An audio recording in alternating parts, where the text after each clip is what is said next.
कहानी शुरू होती है गांधीनगर नाम के एक छोटे लेकिन खूबसूरत गांव से। यहाँ रहते थे तीन जिगरी दोस्त, राइस्टार, अज्जू भाई और ज्ञान भाई। ज्ञान भाई का गांव में एक छोटा सा ढाबा था जहाँ बड़े दिल से लोगों को खाना परोसा करते थे। राइस्टार चलाता था एक चटपटे मोमोज की ठेली और अज्जू भाई काम करता था पास की सोने की खदान में। तीनों की दोस्ती बहुत गहरी थी। एक शाम को तीनों दोस्त ज्ञान भाई के ढाबे पर बैठे थे। चाय की चुस्की लेते हुए अज्जू भाई बोला, तुम लोगों को पता है हमारे गांव के पीछे जो घना जंगल है, कहते हैं वहाँ जो जाता है वो कभी वापस नहीं आता। ज्ञान भाई घबरा गया। हाँ, मैंने भी सुना है वहाँ कोई आत्मा रहती है। राइस्टार बोला, तू तो बहुत डरपोक है, चलो आज रात उस जंगल में चलते हैं। मैं हूँ ना, ज्ञान भाई ने मना किया, पर राइस्टार और अज्जू भाई के जोश में वो भी मान गया। रात के अंधेरे में हाथ में डंडे लिए तीनों जंगल की ओर निकल पड़े। जैसे ही वो अंदर पहुँचे, एक गूंजती हुई आवाज सुनाई दी, थुंग थुंग थुंग थुंग थुंग थुंग थुंग थुंग थुंग सहूर।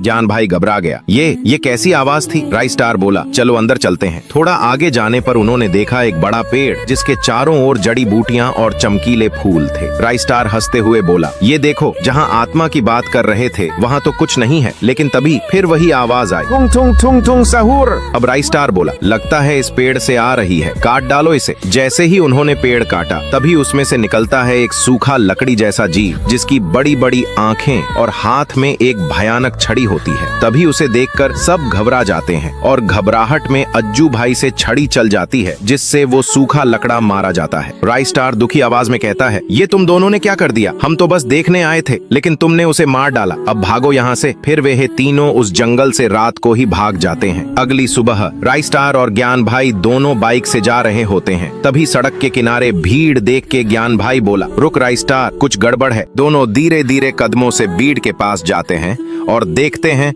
अज्जू भाई की लाश पड़ी थी और पास में वही लकड़ियों का बंडल। अगले दिन दोनों राइस्टार के घर पे बैठ के उस बात पे चर्चा कर रहे होते हैं। ज्ञान भाई बोला, तुझे क्या लगता है अज्जू का एक्सीडेंट हुआ होगा? राइस्टार बोला, ना, वो इतनी फास्ट राइडिंग करता ही नहीं था। तू ज्ञान भाई बोला कि कहीं जंगल वाले सूखे लकड़े का काम तो नहीं है ना ये? राइस्टार बोला, ना, तू ज्यादा मत सोच, चल ठीक है, तू घर जा, अभी बहुत रात हो गई है।